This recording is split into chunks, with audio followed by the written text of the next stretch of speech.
Federalism and checks and balances are some of the most important and defining aspects of US politics. To understand the most powerful nation in the world, you need to understand these terms. Federalism is a system of government where the power is divided between the local regions and the central government. The central government used to have less power in the US and could only decide things that directly affected several states, like foreign relations and interstate roads, while regional governments decided most laws. When the Great Depression came, Franklin D. Roosevelt created the New Deal. This changed federalism and shifted power to the central government.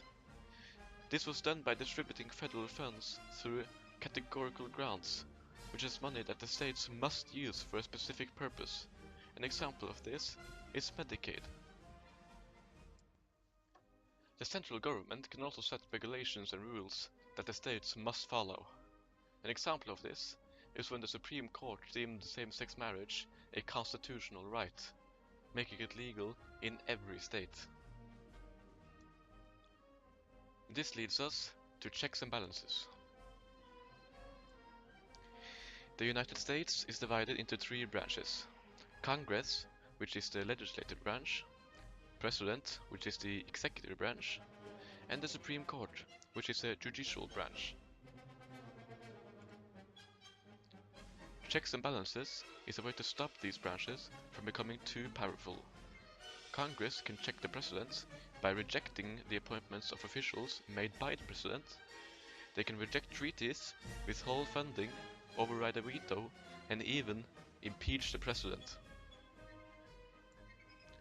Congress can check the Supreme Court by proposing constitutional amendments that overrule judicial decisions, impeach justices, and reject appointments to the Supreme Court. The President can check Congress by vetoing bills, which again can be overridden, and adjourn Congress in certain situations. The President checks the Supreme Court by appointing judges. The Supreme Court checks Congress by declaring laws unconstitutional, and the President by declaring executive actions unconstitutional. We see here that Congress has the most checks on the other branches, while the Supreme Court makes sure the Constitution is upheld. The conclusion is that federalism is power divided between local and central governments, and checks and balances describes how the different branches stop each other from getting too much power. They are both important tools to stop power concentration and tyranny. Thanks for watching and have a nice day.